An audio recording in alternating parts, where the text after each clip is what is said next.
alofa atu ma toi tali ina mai foi oe so onga ne o tātou polkalame o Lesona wha moe i lona Lesona lona lua le nei o lo o tātou tala no ina pea la le autu o le kuata le nei ia o fe au o le manimo po o fe au o le atu lau e ton fe au ia e mo le atu lau a toa ia o le whapupuina na o le whiau a ngelu ton le tu se whaalinga o le mtau pesu me wha a le sola i le sona no na lua o le asau tātou tala noa ai i le mtau pe wha tau le Taunuuga o le a le Taunuuga o nei mea uma o lo tātou whianga iai a maiso tātou whainga malanga o i tātou tangata keusiano mai se lava i Taimi e pei o nā tā ua fo i le sona o vai Taimi nei ua tātou iai o Taimi o le unga. Le alo na Taunuuga, ai whape i fo i le whamtalaina le tuspa ia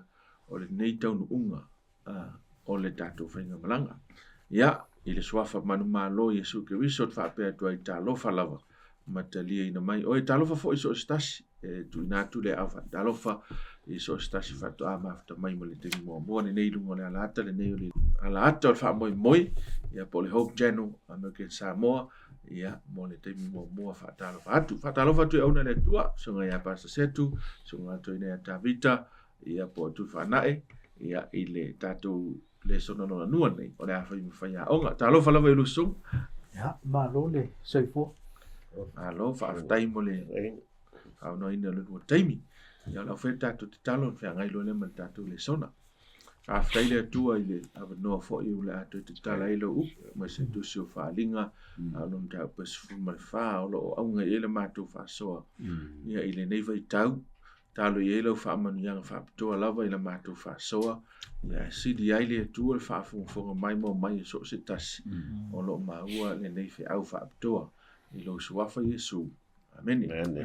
Ia o le autu o le nei fo'i i tu la tātou whaasoaina po le vai aso le nei vai aso lona lua o kuata nei lona lua o tausanga lua awhi lua sifuma le tonu ia ua whautuina le Taunuuga o mea lava o le olanga nei ai le ise atu la tātou i le whalinga lom tau pasuma le wha alona whai pasuma le wha ma suma le lima o lo iei le autu e mwhaido whape atu mo le whaatau muanga le tātou le sona iso se Taimi lava e au mai e le tua se whaau e whaapitoa lava lea Taimi ma le whaau e au mai ai tātou mai tau ina e tu singo tu spaia e le tu sia tu spaia se Taimi e tasi tu swaso solo mai lava le tu spaia e lea vai Taimi ma lea vai ngā Taimi whao ngā ina e lea tua na au na lea Taimi ma lea Taimi mai e patino fo ia whaau mo lea vai ngā Taimi o le fasili la fasili i tātou le nei vai ngā Taimi o tātou iei o Taimi o le iunga o le ase whaau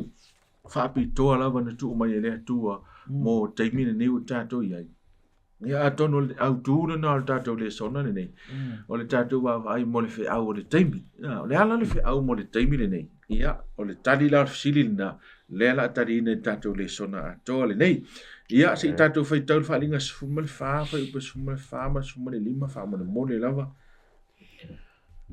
na ulo foi falta foi o le ao sina ua te foi le ao le tasi o pei o le atari o le tangata o ilona ao le pale li auro o ilona ao foi le sele saito mai o alu atu foi le tasi a ngelu na le malu o alanga ma le leo tele i le ua te le ao ia whao atu ia lau sele saito ina sele wa o ona po e te sele ai wa fu le saito o le langi amen ia pe on ta o tātou le sona ne o mai o le tusi o whaalinga lo tele lava i upu whawhatusa ona e o lo o afi mai eni fi au ta ua i le whaperitania e code pe ona e coding fo lea whanga fo i le masini computer ai o le ase va ai i le usunga pasetu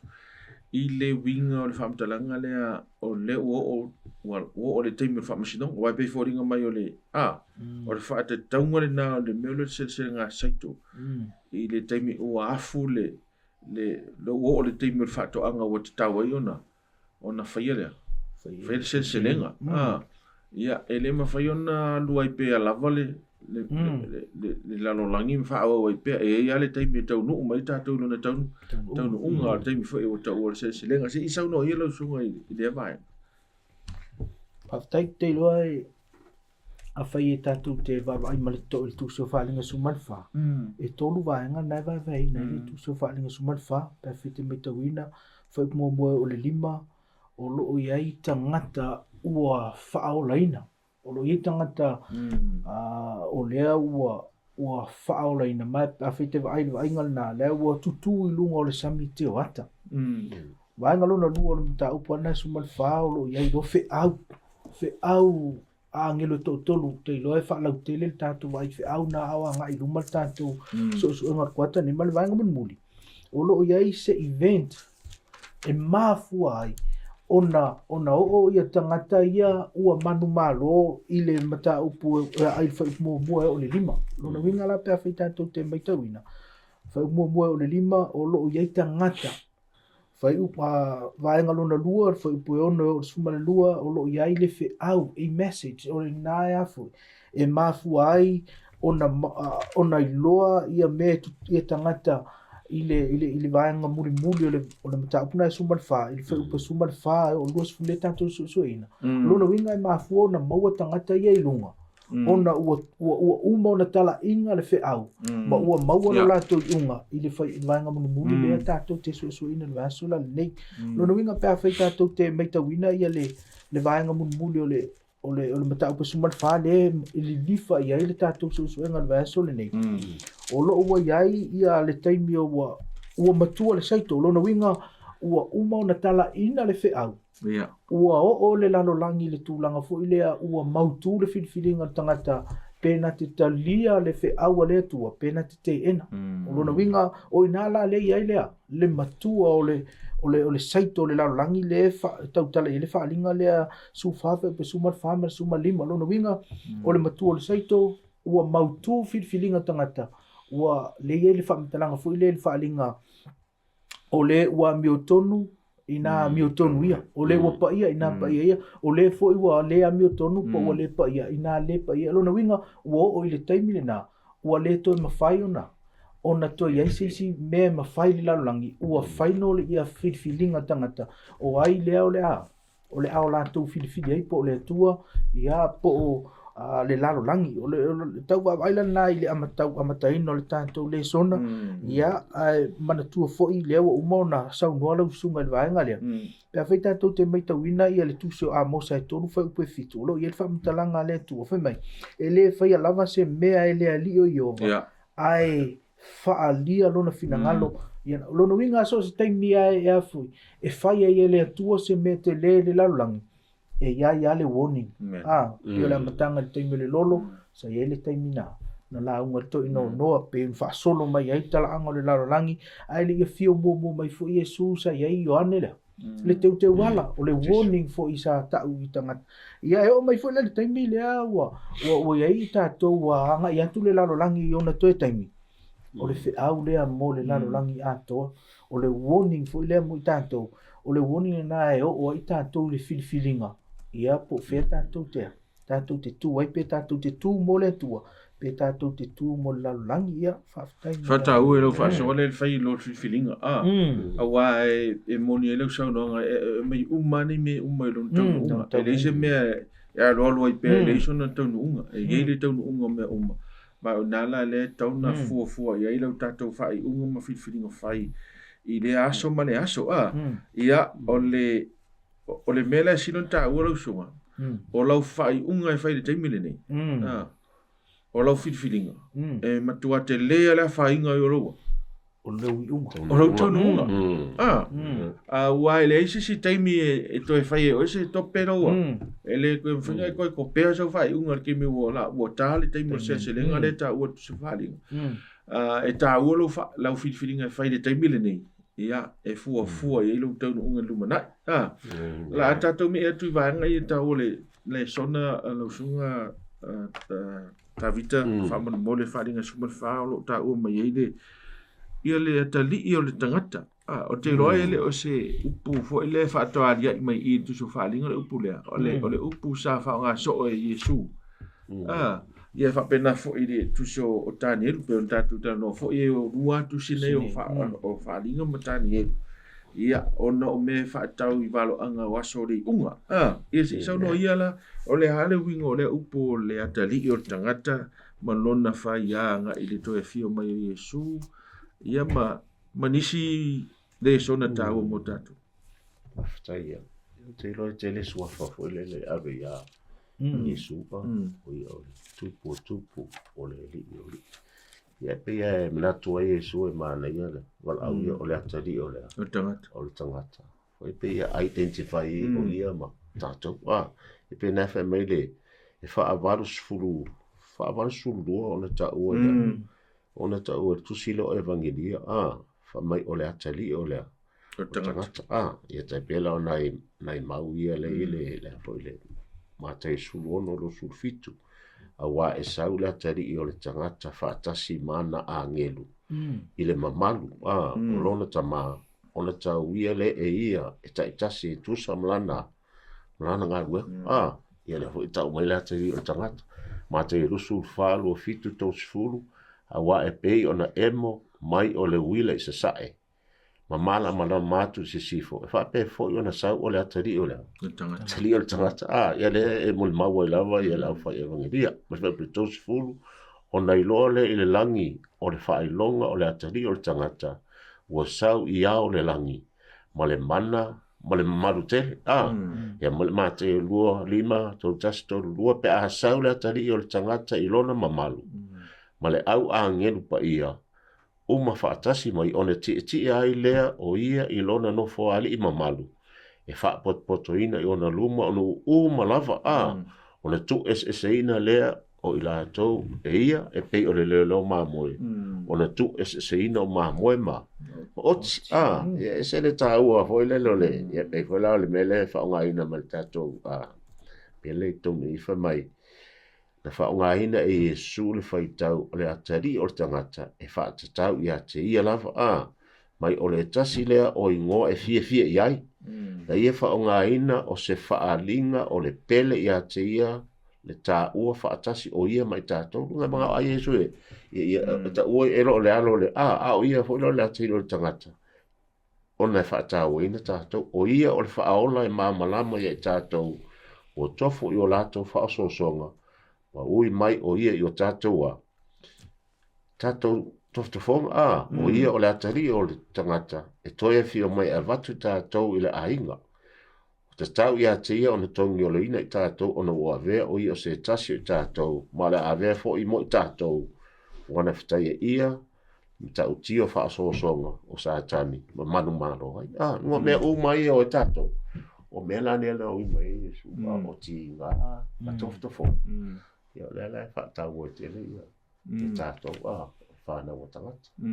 Ma nei te leo no le mantua le tusi le pe sau notsunga alofia ngai e li whai tātou tuso whalinga sufa.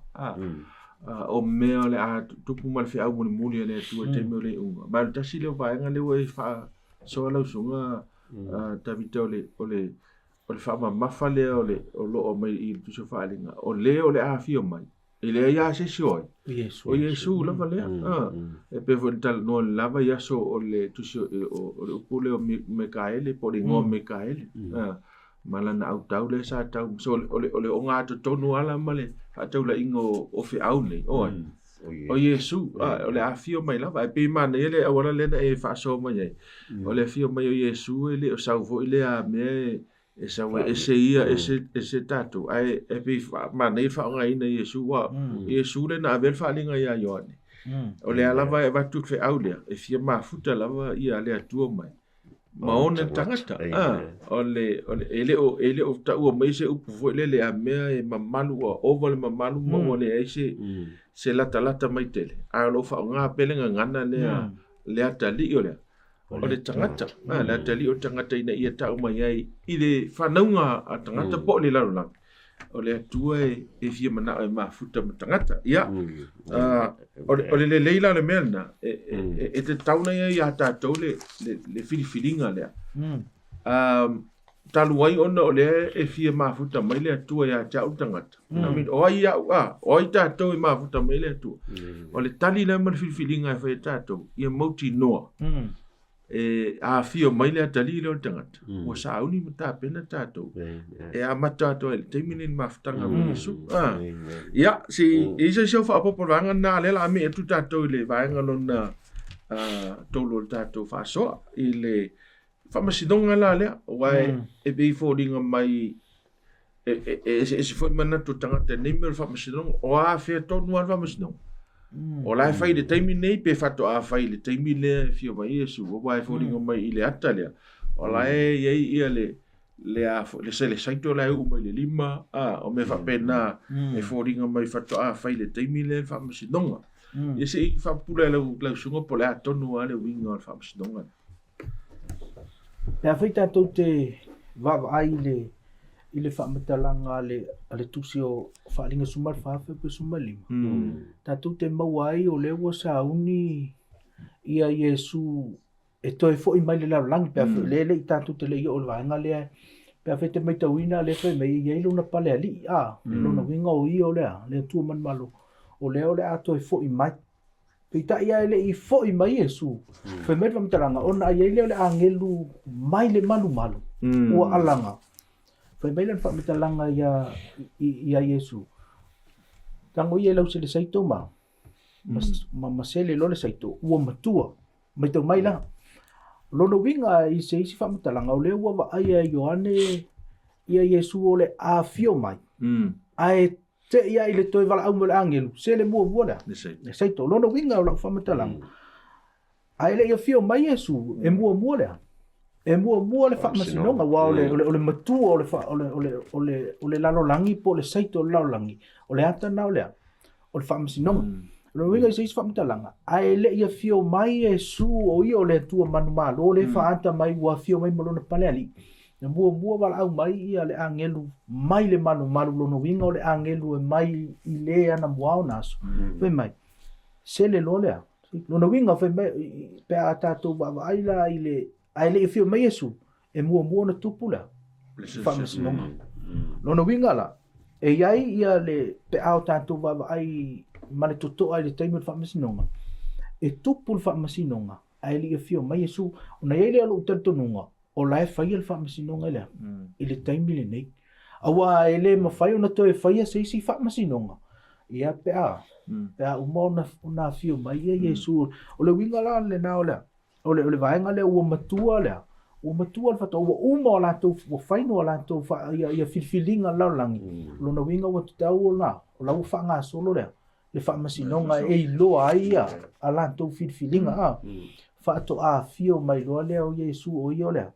O le atua manu malo. Mai o le a whaifo i te toi wa ai le tusi o mareko tusi o mareko e whaalon whaupe lusuma leona lusuma le iwa le iei lea.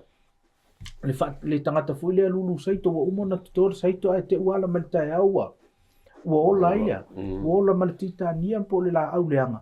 Ona whai mai lea tupu lua pea. Ona saurua leo lea. Whaato a sele ai muli lona winga. E mua mai lea. E whamasinonga. Te iloa e tau e ele taimi o le tātou so engor kuata nei tātou te wawa ai i le taimi sa o na tupu ai ma amata i le whamasinonga. Ai tau na uwhape antu o lai whai le whamasinonga i lea. I le taimi le nei. Lea ngai mua le whamasinonga. Ai muli o nā. O nā fio mai i alo tātou ali i male pale au o le whai mai o le atua ea. O le ata le nao i o le atua manu malo mai o la utau wa ai le na ma le wa ai le tātou fo i le sona i le tūlanga o le talo le whamasinonga. E mua le whamasinonga. Ai muli lea. Le toi fio mai. Wa le tere taimi tātou te whapea e se ilonga ea o le tātou woti o le taimi nao lea. O lo waso whamasino na umasa nel tātou atu nuwa meia. Ke wa ai ia. O le aswa ka whelua i olo waso whamasino na. O lai tala noe lea. E te oti loa whatu a mata loa. Lo whamasinonga. Ai a whete mai tawina ia le tala lea e mua le whamasinonga. O lono winga o lai alu le taimi nei. Tātou te leo uloa lea fwe. Tātou te ui lumo le whamasinonga lea. I le taimi ale nei. O lono winga o le e mua mai le whamasinonga. Ia ai muli mai lea fio mai o lea. O tātou li. O le lui fo lana. e te tau fo iona ona o tātou ola ma soifua o tangata o lewa tā pena le whaamasinonga mana tua ai le taimi fo i lea pe a whaia ia le whaamasinonga i le aso le tongi o le nuu o le atua o le aso le nā whai mai ia e nofo le tangata masa ili ilona loto po le leilo la va ma le atua le taimi na o le whaamasinonga mai ele o Taunuuga o le taimi na le wa iai tātou o tātou laulangi wa iai tātou le taimi le whaamasinonga muli le atua ia o se taimi e te tau ai ona o tātou wola mo tātou sa ili mo tātou mafaufau o whapea i e ali soifuanga lea tātou te ola ma soifua ai ta ua yo le mele we sa no ai pas wa ele ma fai ona Iloa po ye fa ola ina o ele fa ola ina ele fio mai Yesu so e manino la e te tau na fai fa masinonga ai le fio mai Yesu wa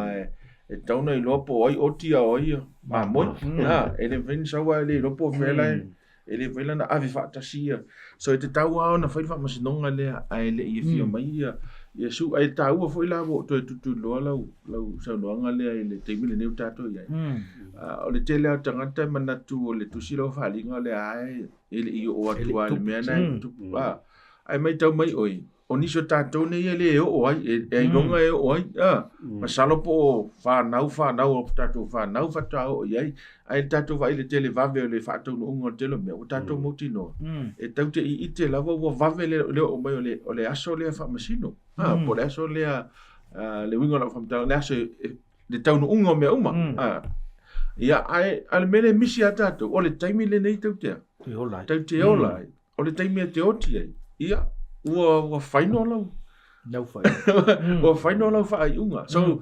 a tato tala no i mei pini me la atupu le lumana a wona ngalo ya tato o le lumana i le wei now it is now e te tau lava ona fai lo fai unga ma lau filinga i le taimi lava le nei pe te fili mo Yesu pe te fili e talia Yesu a walanga e te otilo e tapuni lo plo si tu lo tapuni lo pusa ia talo fai ua uma tatou so e tāua tele la le whātāua i le tatou whaasoa le nei le whai o laua o lau whiliwhilinga whai a lau whiliwhilinga i le taimi le nei manu o iei le hawa noa pena e sau noa foi e whaalinga na e luas furu ma le taspa lusu ma lua o e pa ia i pea so o aso o ma tatou te whiliwhili e le eisia ele ese taimi taun tatou whaatamala amen wa foi la lo sunga tapu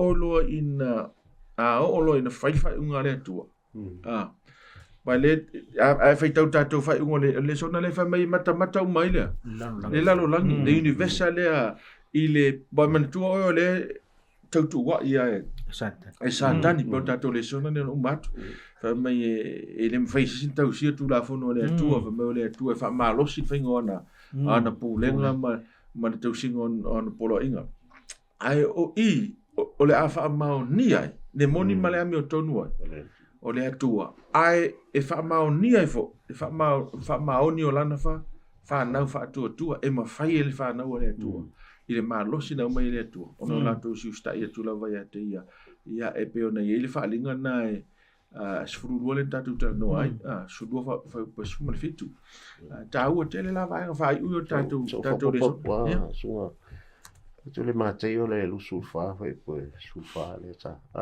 ma e tala ina tu le nei tala le le malo ina tu la e fai ma mo limau ino uma ono o mai ai le ole mata o ke lo le sai mun ya le fai lo mun ya le fia mo o mele le na le tato le sana le ia tau tangata le fe aua angir to this is the last sign ave foi poi ono fa mai e fa lo to tau matala o tau ia o tau ne ia tau watu vale a wa e ao o le tau nu o nei me a o le yo o le ngata aka ko vai la o ko o me fa to but once lo e so o le fe au tala le o le tala le o le malo yo ke o le malo le kingdom of grace e ala ka ke o le gaming so o le taimi ane fe tato fifili le nga o lo na sau Yesu lo na mamalu kingdom of glory o le tupu ale tasi le na whaatuina le mālolo nei. Ia e fio mai la watu tātou. Lunga le mea tātou e tau tāpene pene.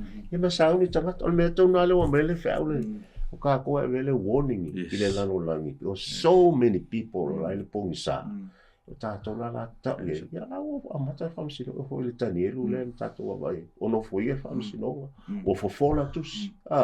Ia ale mea silinga ka le fefe kaika. Leanga o Yesu wale ka ko uso batua. O ia le tātou lo ia. Ia o ia fo ile tu moa.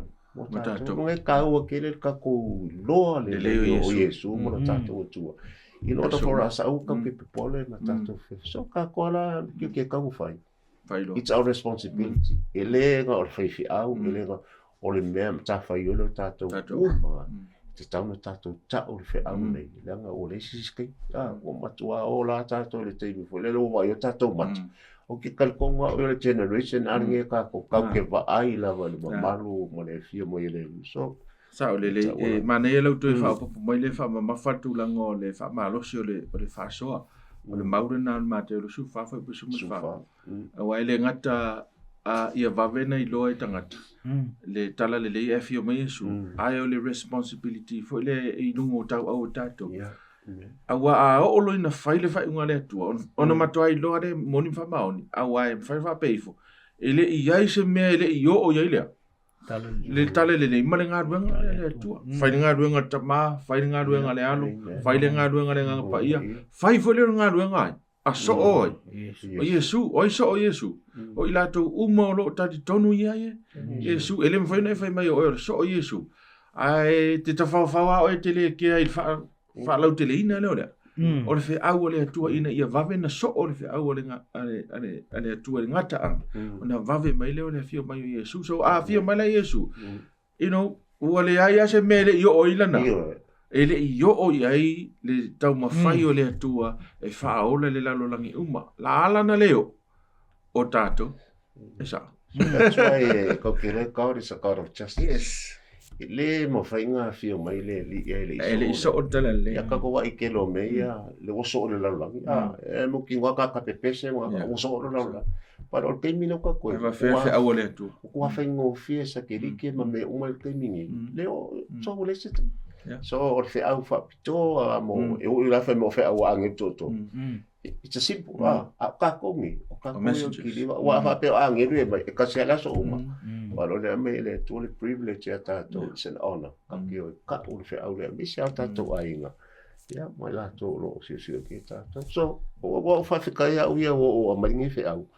ya ka ke alwa ita la pa ka ilo pa ainga matanga tai pele ya tato because o le si ke mi so la mo o ke mi men ma au tato fa so i vai nga ya you know e ta u e ta me le fala tala te mo le son ya oni ma mau te le tato e tu le valo anga yo ia ai le sia nga te le ya tato sa ma tu fa so le ya so le fa ni le training le media ia ole wing or fam tala nga fo le Yesu ale pelal vai aso le nei le fam na tu ni so ka le sia le sa o pama te mitono ale na fio mai Yesu i petania fe atona yon so o ma ni so ila to va va ole mo tu tanga fa pe metala Yesu ale ai la ta o mo fa le ro fa ti ma ana langa mai te vai foi lá ele tala a fa wa ngere to o le fa tu sala te vai fa be le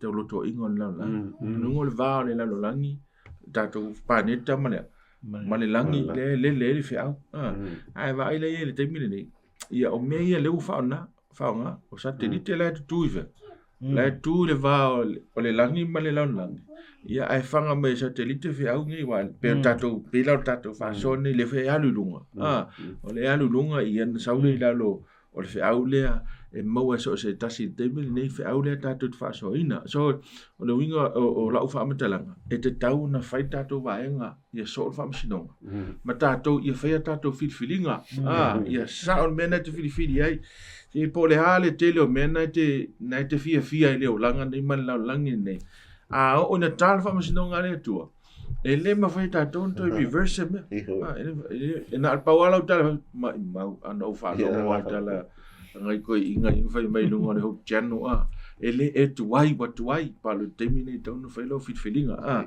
Pera sa pala ni. Ya koe ka ke faso i. Tele ai fa tu tanga telefia mo Yesu mo fe.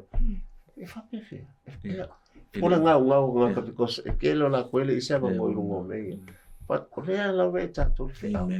Ora tele ni tanga la fi go. Ya ka ko ai sa mo ya.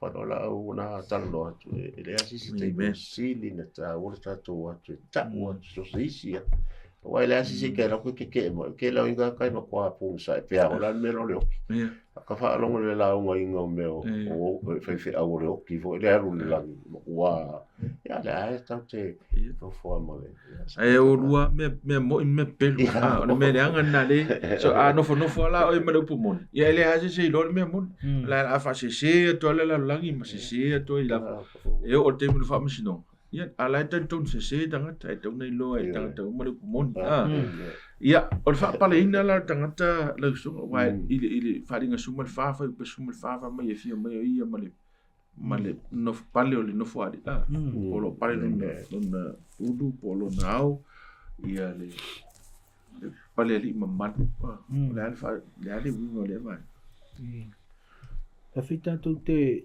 va ile ngangana le tu si le tu spa ia ta tu te mau le upunai avil pale nao le Stephanos o le pale le ave le tangata afiliti vile manu malo o le pale na le fe mai le sauma ile o le sau lona winga isi famitalanga o le atale na o le tua manu malo le wa fio mai o ia o le tua manu malo man tua le datu tala noa ile vasunte nei ile o le aunga tona tu se o faalinga e manu malo Yesu ya ai to lalo satani lona winga a fio mai tanto wali o le memo tinoa o ia le tua o le tua manu malo man tua le tatu te iai ile man o le tatu wa ai ile fina ngotele na amata mai le langi fa solo me ai to i uma ile ile Taimi le uma lona winga la o le fio mai o Yesu pe o ina mai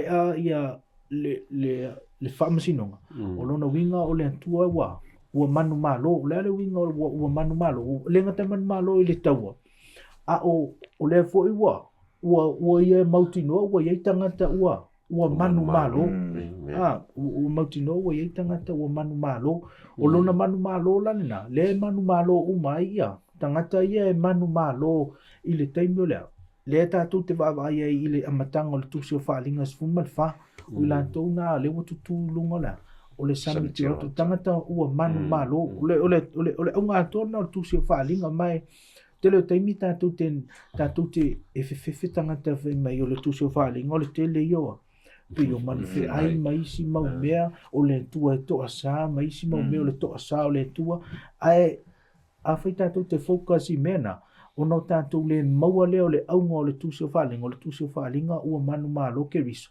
Ia o ina e tātou te whaamalosia fui tātou e whaamalosia fui tātou e tātou te maua ia lea. Ia le manu malo le na, luna winga o le ata le na o le toe fio mai. E peo na e tāua. Ua ala o na fio mai ia Yesu, ua uma lea. Ua whaino ia whai unga tangata. Ua le aise mea ma whai e lea tua. Ua uma ana. Ana au wala ua soo uma. Ua iloa le lalangi e whea lea tua. Ia ona fio mai lo leo ia o lea tua ua manu malo. Luna winga o le ata whaingo fie le na o le tuso whaalinga sumalfa. E ala no tātou manu malo.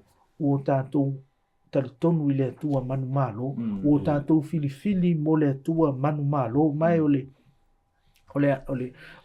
uteiloa ole aunga le na ole mta upule suman fa, i o tātou maua le manu malo, ono Yesu Keriso, ai mafua ono tātou manu malo, ia o tātou fili mo, ia o tātou talia le fe au le au mai faata mai fe au angelo toto o tātou talia o no tātou lolo lea le me ave ile tātou fa mua po Keriso ia po le lalo lang amen o te lole adi o le man lo le Yesu le fa pe o le si va tau na fio mai Yesu o le pepe ele e fio mai ma se pale fa pe ai na sautu o e tangata le pale o le pale matu o le pale o tiri tangata ia ma le pale fai mai e le ngata ina tu wai ai amu ma feanu ma sasa ma fasi tai e o na fasi o tia Yesu ai o name o popo hana Yesu na ma fu ele man malo le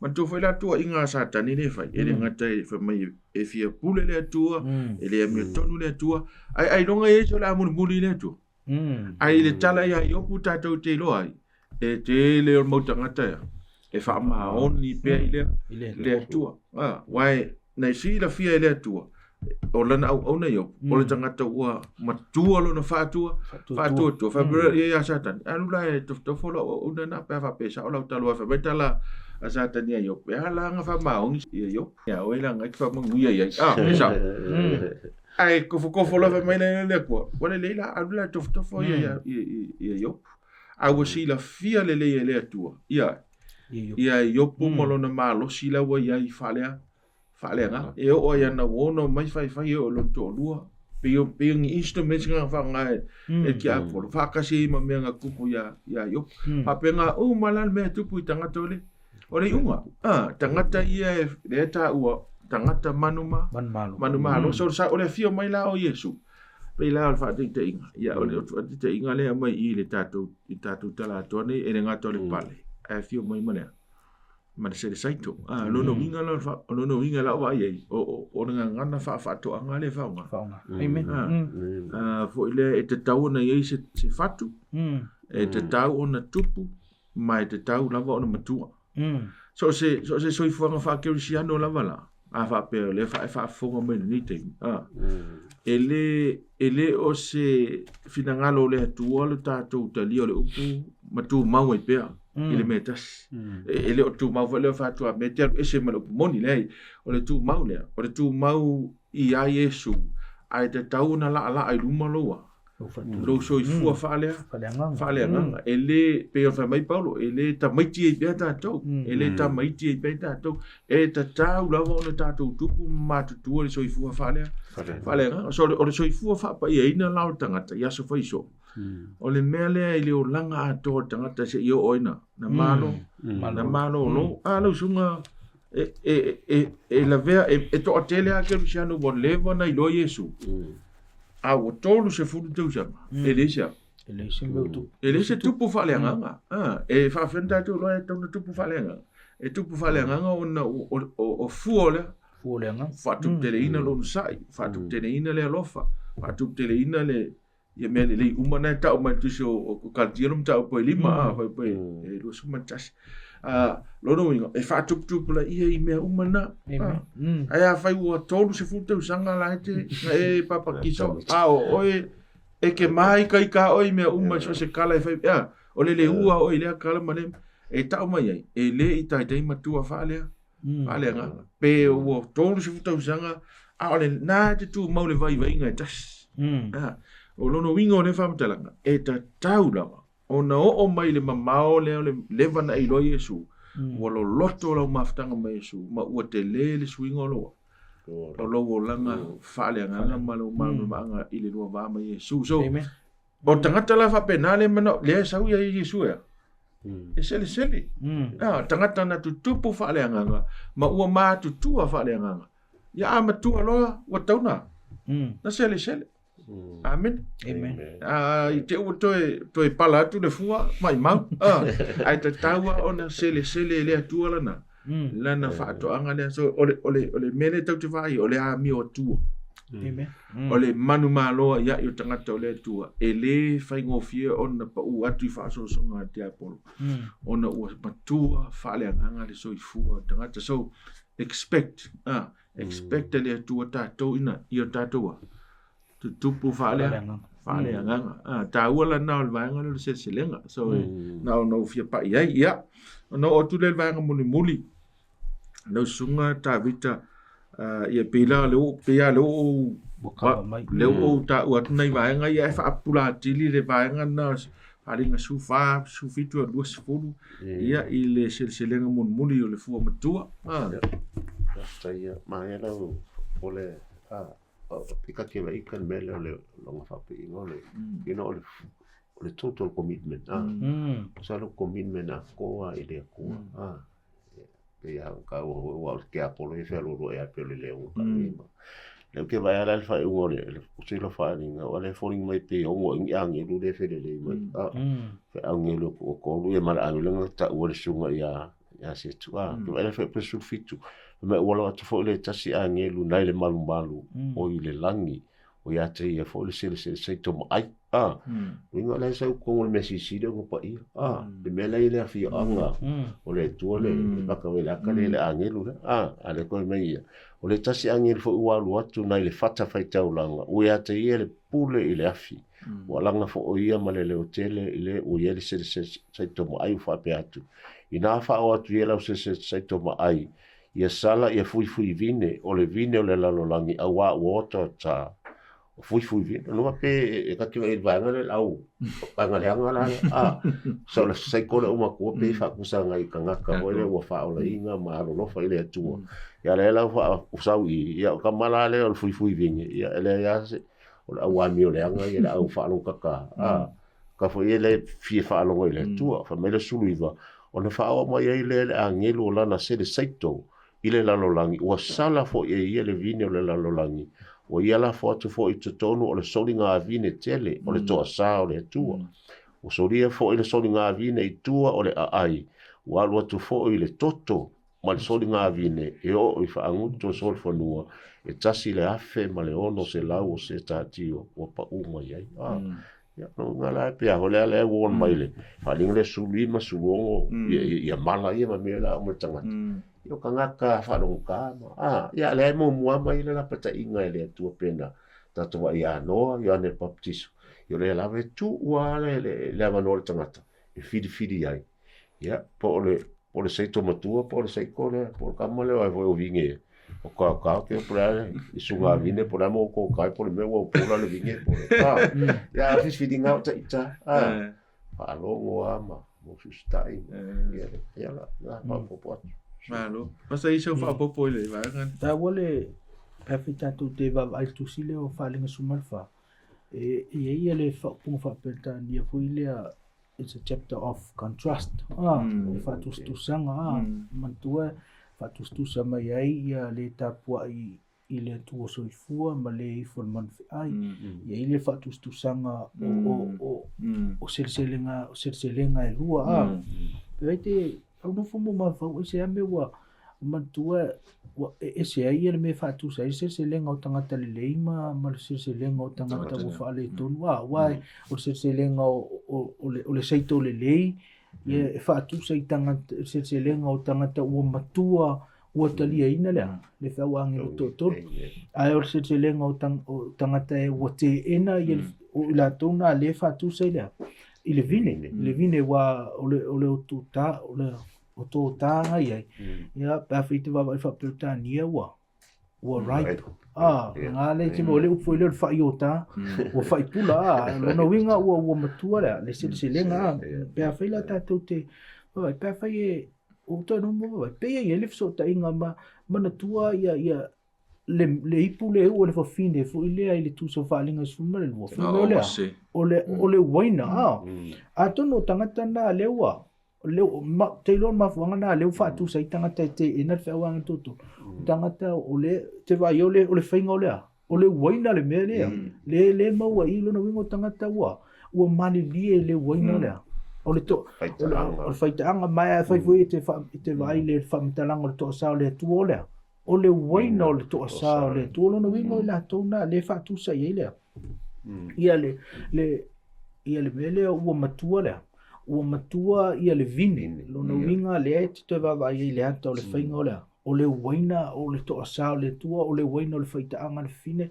te lona mafuanga o no mo pala me sa tau na fatusa ia tangata le lei o le saito le lei fatusa tangata le anga ile i seisi la au ape tai wo mai la ile ata o le vine mai o te Iloa mafuanga na o le matua o tangata o te ena o lona winga o tangata o le ainu le ile waina le ngata le sa inu le waina le faita anga o nga se o le fuila o le asa inu le ile to asa o le tu pe faita tu te va ai ile va anga na o vine o tangata ia wa o final la to filinga mo te e na i lātou lea. Ia le fe awa me lo tōtoro, male fina ngalo le tua, o le isi vaenga, o na tawa ia la wa ai le nei vai aso. A o ina tapuni le alofa tu no le tua, e le whapea ua uma le alofa tu no le tua. Le anga, a whai wata, e tapuni le alofa tu no, e le tapuni au na ua uma le alofa tu no le tua, a e tapuni ona ua le ai seisia. Seisi me whai, ua mau tu whitwhiringa lea. Alau langi, ona tapuni lo lea. Le anga ua uma ia avanoa na tu mai e le tua. E le suia lea, e le to suia le whitwhiringa. Tātalo na winga, o le fui tātou te anga ia tu, e mana tua o le tala tu spa ia e whatau le tātua tua. E te le vave lona alofa. Ai te le ngese lona toa sa. Lona winga i ele taimea. E le whapea mai, e le eise toa sa. Lona winga e vave lona alofa. Ai whai mai alona. E o mai alona winga o le taimi le nei. O le toi lui le tātou Lesona, o le taimi le nei. Tātou filfili mana toa. E le ngata e tātou te ngalulu e tālai. Ia o tātou fuisanga te tauna matua mautua tātoua. Tātou whiwhiringa e whaima tātou whainga. Le anga o lea anga i mai alea. E le whapeo whai meltus pa ia e le eise toa sa o le tātou tua. Le anga o le atua e amiotonu. Ia o le atua foi o le atua alofa lona winga e alofa. Ia a oi o le atua amiotonu. E le whatanga ina e ia le anga sa la e alu alu pēr. E ia le teime whaangatai. O e le teime umai lona whaangata ilo nalo ona o te tau na ngata lea anga sala. Ia ole te wawa aina i whawhtana. Ma wale upuna e whaanga o pula. O pula. Wa tau ana na se sele. Ma o tau na wha uma le anga sala. Te tau whatau ai le o tātou whasoa lea. E ia o onga i ua a matutalia maria e whaia iskanke tia. Le a onga le wha mai e lofa pele e tua. Nono winga. E ia le hava no ai o tia i le hava ngoa. Ke ala kui e le menga ke alua koe ngofo e koe mawelo ngoa ke ala kula. Le a onga le olo pele hanga. So e tatu whae te ua mea umai e lea me le ti apolo. E tau whae e milo e se uma me ne a onga. Le o le atua. E ia le taimi o wha umai e le atua me uma. Ma whae e le atua lang wha masinonga tonu. Mo tātou ma tātou whae ingu ma whilwhilinga. So e tā ua te le la le whilwhilinga. Toi ma mawhatu lava. Whailau whilwhilinga. La wolo o whawhonga mai. Tātou fo i o lea i loa le whi aure nei. Just because we're i loa le whi au. It doesn't mean a guarantee e loa.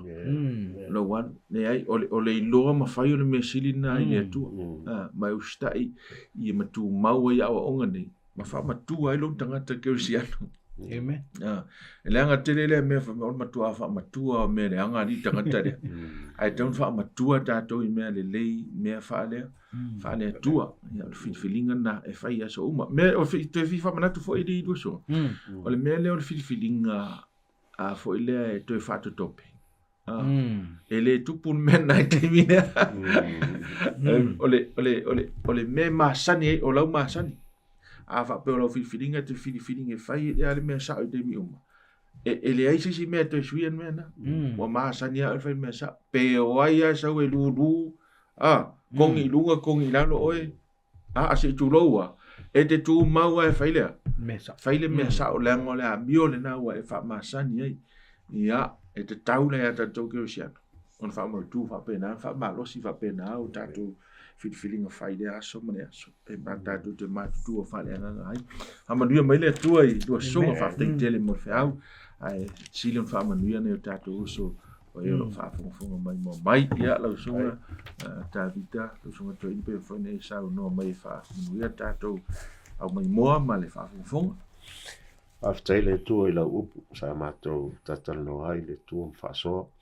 Lo lau whinangalo le ie mātou whailo atu whi au angiru tō tolu. O la pata i le ngata i le lalangia i mātou. E o mātou i lawa se Taimi le tua ui ngā o mātou ai le te lo whailonga me o tupu. Ia se whaamanuia le lato lau whi au. Lungo le nei fo i ala leo. Nei fo i o una nei le tua e mese se o mātou tunu. Ia tai oe ono Iesu. Mene.